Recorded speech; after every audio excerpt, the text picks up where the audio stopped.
nakaupo. Okay pa ba kayo? Kayo po yung maaga, kaya kayo po ay nasa VIP seats. Yung mga nakatayo sa likod, ayos ba kayo dyan?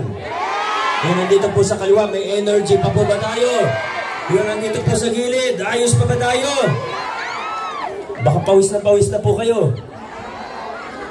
Sir, magandang gabi po sa ating lahat. Yung nandito po sa bandang kanan. Grabe naman, maraming salamat sa napakainit na pagtanggap sa buong giting ng Pasig. Maraming salamat po. Maraming salamat po. Grabe. Narinig nyo naman po ang mensahe sa atin ni na Vice Mayor Dodot at ni na Kong Roman, pati ng mga konsehal natin. Kaya siguro, di ko na kailangan ulitin yung mga nasabi nila. Iiksiyan ko na lang po ang aking mensahe. Mga 2 minutes na lang po ito. Ha? Bakit po? Masyado mindset? Mga 5 minutes. Nakabaan pa. Sige, hanggang hating gabi po tayo dito! Huwag naman. Kailangan din natin magpahinga natin. Pero alam nyo, layo na po nang narating natin bilang isang lungsod. Mula 2019, nung sumigaw tayo ng iba naman, siniguro po natin na hindi magiging mababaw yung pagbabagong ipapakilala at paglalaban natin dito sa lungsod ng Pasig. Siniguro natin na magiging tunay, malalim at pangmatagalan ng pagbabago na ipapakilala natin sa ating lungsod. Paborito ko pong simbolo ng pagbabago sa lungsod natin ay wala na pong iba. Hindi ko alam kung paborito nyo rin, pero paborito ko po yung pamaskong handog po natin. Ba't kayo nag-cheer? Nakakatanggap po ba kayo nun? Alam niyo kung bakit ko paboritong halimbawa o paborito kong simbolo yan? Kasi una, kitang-kita po natin, madaling ipaliwanag, patotoo dun sa mga reformang ginagawa po natin. Kung dati, kung sino yung napapaboran, mas nabibigyan. Kung sino yung kakampi, lahat meron. Pagkalaban ka, nako. Ngayon, pinatunayan po natin na posibleng magkaroon ng pamahalaan na pantay-pantay ang tingin sa bawat isa sa atin. Gaya ng sa pamaskong handog, ito na rin po yung ginagawa natin sa iba't ibang serbisyo ng ating pamahalaan. Tinatanggal natin yung takutan, kinakalimutan na natin yung palakasan system, tinataguyod natin ng mga prinsipyo ng mabuting paggugobyerno. Ang pagiging bukas ng ating pamahalaan, walang nakatago. Lahat kitang-kita po ninyo kung ano nangyayari. Maganda, alam nyo. Kakulangan, hindi natin tinatago, hindi natin pinatatakpan. Wala naman pong perfecto. Importante, ano ba yung direksyon na pinupuntahan natin? Saan ba tayo papunta bilang isang lungsod? Gaya ng sa pamaskong handog, maalala po natin noon, may pruweba ka na residente ka ng lungsod ng Pasig, no balance billing tayo. Para sa lahat po yun, hindi sa iilan lamang.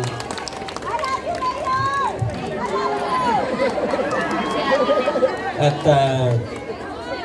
hindi lang po sa ospital. Nabanggit ko na lang din po yung senior citizen. Kasi dati, may mga blue card, di ba, mga senior. Nabanggit ko na lang din yung senior. May senior po ba dito? Ay, ang dami pala. In fairness, wala po sa itsura.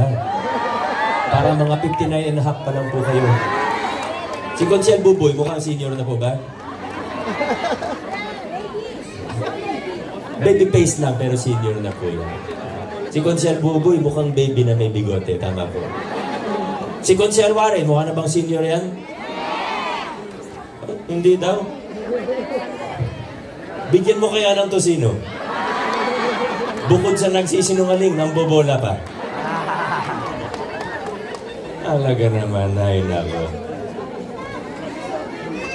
Yung 2019, naabutan ko po na may iilan senior, konti lang po sila. Alam niyo po, nasa 80,000 ang senior natin sa lungsod ng Pasig ngayon. Siguro nung 2019, mga 70 plus thousand pa lang po yan. O sabihin natin 70,000.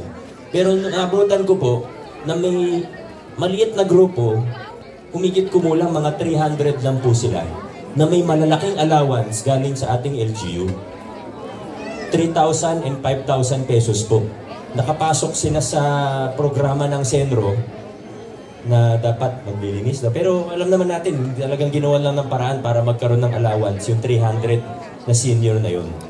Hindi ko sila inaaway kasi marami sa kanila, naging kaibigan ko na rin, mababait naman po yung mga yan. Pero doon natin nakita, parang may mali. Bakit may isang grupo na ang lalaki ng allowance, 3,000 and 5,000, 300 lang sila. Samantalang 70,000 ng senior natin. Tinanggal ko po yung mga allowance nila. Yung iba sa kanila, in fairness po sa kanila, naintindihan po nila, sumang-ayon pa nga sa akin. Pero may ilan, minsan sila po yung maraming sinasabi, pasensya na po, hindi nila naunawaan. Siyempre, nawalan sila ng 3,000 at 5,000 per month. Pero, ginawa po natin yung, tinanggal natin yung 3,000 at 5,000 na allowance. Bakit po? Dahil naglunsad tayo ng bagong programa. Yung 3,000 at 5,000 para sa 300 na senior, umaabot ng 20 plus million pesos per year. Tapos ginagamit sila sa politika. Alam naman po natin, hindi naman yata sikreto yun. 20 million plus para sa politika. Para sa iilan lang. Wala pang ilang porsyento lang nakikinabang. Napakaliit na porsyento lang na nakikinabang. Ano pong ginawa natin? Tinanggal yun. Pero hindi tayo nagtapos dun. Sa tinanggal lang siya.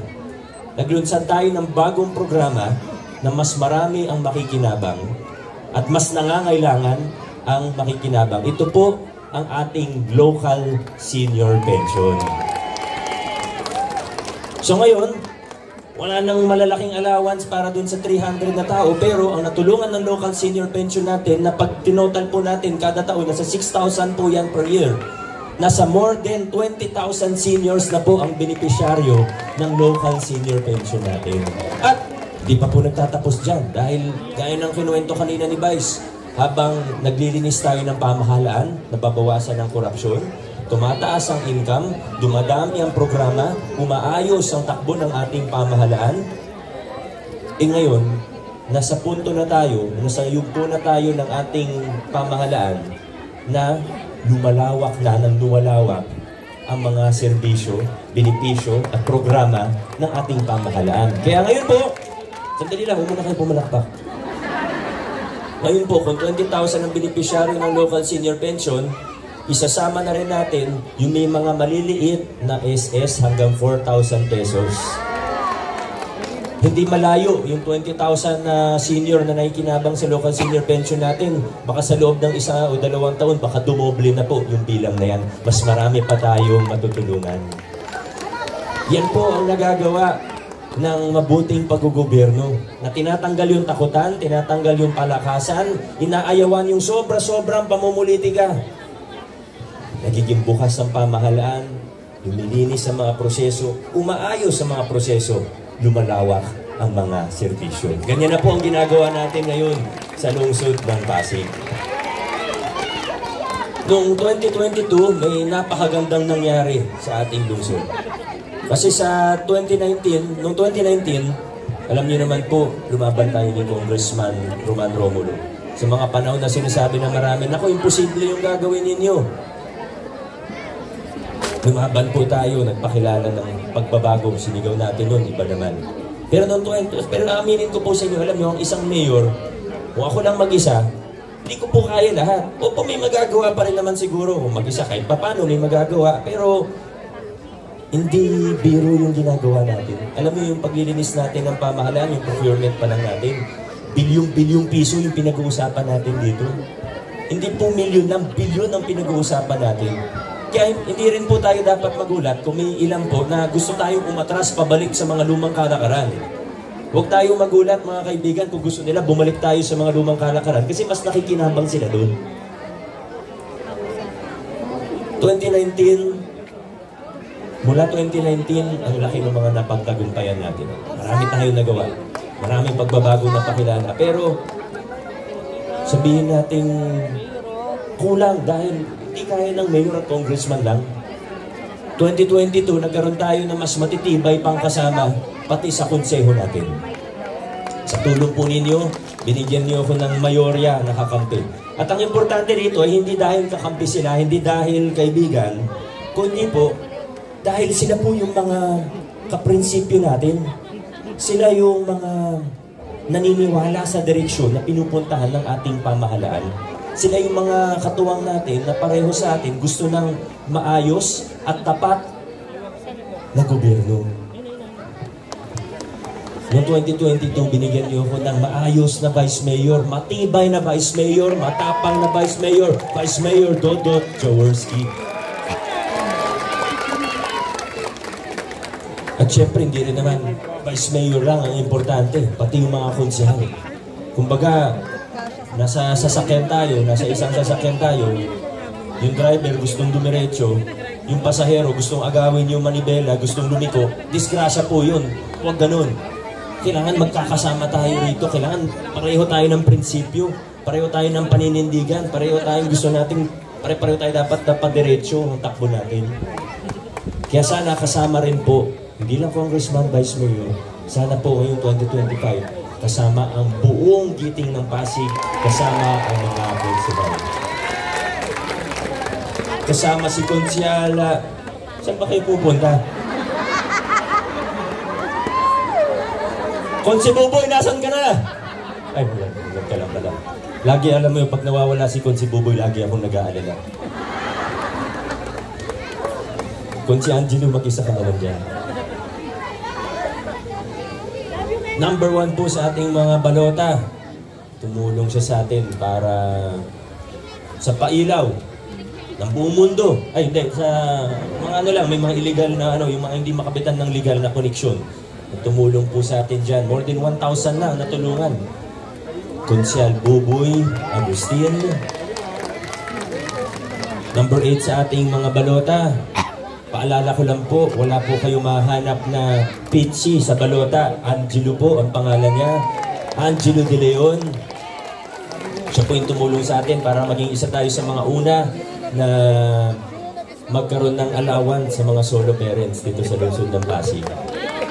Siyempre kasama po si number 14 sa ating mga balota, ang pumatay kay Delilah, Maro Martires. Ang galing po ng ginawa ni Konsyal Maro. No? Alam ko proud kayo bilang dati niyo siyang agawad. Pero ang ganda po ng ginawa niya, binuksan yung mga budget ng barangay. Budget hearing, naka-Facebook Live, para alam natin kung ano nangyayari sa mga barangay natin. At syempre, meron din tayong 3 bagong kasama. Huwag po nating kakalimutan ang number, number mo? Number 50. Walang ganun. 15, number 15. Si Boy Raimundo. Number 10 sa ating mga balota, Ryan Enriquez. Number 13, wala na pong iba, Warren Inocencio. Marami na tayong nagawa mula 2019, 2022. Mas bumilis pa ang takbo ng inyong pamahalaan.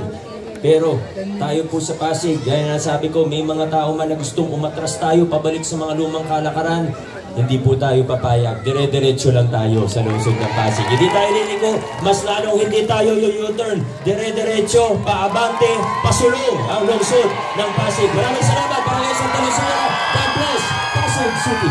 Maraming salamat po, Mayor Vico Soto.